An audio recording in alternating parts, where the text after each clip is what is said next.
Bat এবং বল হাতে তৃতীয় দিন পুরোটাই বাংলাদেশ নিজেদের করে নিয়েছে। দিন শেষে আয়ারল্যান্ড ৮৬ রানে ৫ উইকেট হারিয়েছে, ২১৫ রান পিছিয়ে আছে। অনেকগুলো রেকর্ড হয়েছে, বাংলাদেশ দল ব্যাট হাতে রেকর্ড করেছে, বল হাতে রেকর্ডের পথে, বাংলাদেশ বড় জয়ের পথে, এটাই সবচেয়ে বড় কথা।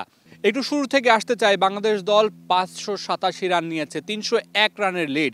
৫৮৭ রান বাংলাদেশের প্রথম ইনিংসে ঘরের মাঠে সর্বোচ্চ রান এবং সব মিলিয়ে ওভারঅল মিলিয়ে বাংলাদেশের তৃতীয় সর্বোচ্চ রান। এটাও একটা রেকর্ড। বাংলাদেশ ঘরের মাঠে সর্বোচ্চ টেস্ট রান নিয়েছে এবং আয়ারল্যান্ডকে ৩০১ রানের লিড দিয়েছে। প্রথম ইনিংসে বাংলাদেশ দল কোনো দলকে লিড দেয়া বা বাংলাদেশ দল কোনো দলকে লিড দিয়েছে ৩০১ রানের, সেটা বাংলাদেশের জন্য দ্বিতীয় সর্বোচ্চ রান। সব কিছু মিলে বাংলাদেশ আয়ারল্যান্ডের বিপক্ষে একরকম উঠছে। সেই উড়ার পথে বাংলাদেশের সবচেয়ে বড় পাথেয় বাংলাদেশের ব্যাটাররা, যে ব্যাটারদের নিয়ে এত সমালোচনা হচ্ছিল, সেই ব্যাটাররা এক টেস্টেই সব যেন পুষিয়ে দিচ্ছেন।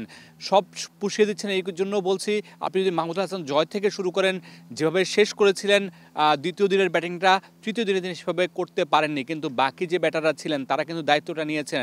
মুমিনুলের কথা বলুন, আপনি শান্তর কথা বলুন, আপনি মুশফিক 100 সেঞ্চুরির পথে আছেন, তিনি আজকে যদিও সুবিধা করতে পারেননি, কিন্তু ক্যাপ্টেন নাজমুল হোসেন শান্ত সামনে থেকে নেতৃত্ব দিয়েছেন, ক্যারিয়ারের ৮ম সেঞ্চুরি তুলে নিয়েছেন এবং তার সেঞ্চুরি, তার ডাক মারার থেকেও তার সেঞ্চুরির সংখ্যাটা বেশি, এটা একটা মজার বিষয়, এবং তার হাফ সেঞ্চুরির থেকেও তার সেঞ্চুরির সংখ্যাটা বেশি। বাংলাদেশ হয়ে ৮ম সেঞ্চুরি করেছেন নাজমুল হোসেন শান্ত, এবং এই বছরটা নাজমুল হোসেন শান্তর দুর্দান্ত যাচ্ছে। এই বছরে তিনি 3টা সেঞ্চুরির দেখা পেয়েছেন। সব কিছু মিলে ক্যাপ্টেন সামনে থেকেই দলকে নেতৃত্ব দিচ্ছেন, এটা খুবই আশার কথা, এবং সামনে আরও ভালো নেতৃত্ব দেবেন শান্ত নিশ্চয়ই, সেটা আমরা আশা করব ব্যাট হাতে অধিনায়ক হিসেবে সব কিছু মিলিয়ে। আরেকটু যদি বলি, বাংলাদেশের প্রথম 4 ব্যাটার 50 করেছেন, বাংলাদেশের জন্য এটা প্রথম।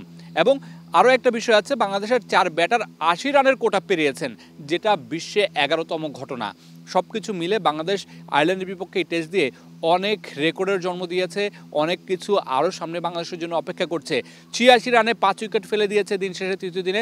চতুর্থ দিনের প্রথম ইনিংসেই হয়তোবা এই টেস্ট শেষ হয়ে যাবে, যদি সেরকম মিরাকল কিছু না ঘটে বা অস্বাভাবিক কিছু না ঘটে। কারণ বাংলাদেশের স্পিনাররা যেভাবে টান পাচ্ছে, হাসান মুরাদের কথা বলুন, তাইজুলের কথা বলুন, যে বিশাল বিশাল টান পাচ্ছে, আয়ারল্যান্ড আসলে খাবেই খাচ্ছে। এই সিলেটের উইকেট ব্যাটিং স্বর্গে আসলে আয়ারল্যান্ড কোনোভাবে দাঁড়াতে পারছে না। আয়ারল্যান্ডের ব্যাটারদেরকে বাংলাদেশের বোলাররা দাঁড়াতে দিচ্ছে না। নাহিদ রানা প্রথম যে উইকেটটা নিয়েছেন, কি দারুণ ডেলিভারি ছিল, সুইং ছিল, গতি ছিল, সব কিছু মিলে দুর্দান্ত, চোখে লাগার মতো একটা ডেলিভারি ছিল। তারপর আপনি হাসান মুরাদের কথা বলতে পারেন, অভিষিক্ত হাসান মুরাদ, তিনি অভিষেক টেস্টে যেভাবে বলের টার্ন করাচ্ছেন, কোনোভাবেই মনে হচ্ছে না যে আনকোড়া একজন, মাত্র আজকে তার অভিষেক হয়েছে, মনে হচ্ছে যে ম্যাচিউরড, আন্তর্জাতিক ম্যাচ খেলার জন্য প্রস্তুত এমন একজনকে বাংলাদেশ দল অভিষেক করিয়েছে, এবং তিনি সেটার যথার্থ প্রমাণ দিচ্ছেন। তাইজুলের কথাও একটু বলতে চাই। তাইজুল যদিও প্রথম ইনিংসে আয়ারল্যান্ডের ব্যাটারদের সেভাবে খাওয়াতে পারেননি, কিন্তু দ্বিতীয় ইনিংসে আয়ারল্যান্ডের ব্যাটারদেরকে বেশ ভালোভাবে চেপে ধরেছেন, বেশ ভালো টান পাচ্ছেন। তৃতীয় দিনের শেষটা বাংলাদেশ যেভাবে শেষ করেছে, চতুর্থ দিনের শুরুটা সেখান থেকে আবার শুরু করতে চাইবে। আয়ারল্যান্ডকে খুব দ্রুতই বাংলাদেশ দল হারিয়ে হয়তোবা একটা দিন বা 2টা দিনের বিশ্রাম নিতে চাইবে। বিশ্রাম শেষেই মিরপুরে আরও একবার জ্বলে উঠতে চাইবে। মুশফিকুর রহিমের ১৭তম টেস্টটা বাংলাদেশ দল রাঙাতে চাইবে মিরপুরে। Mamunur Rashid, star news, Sylhet.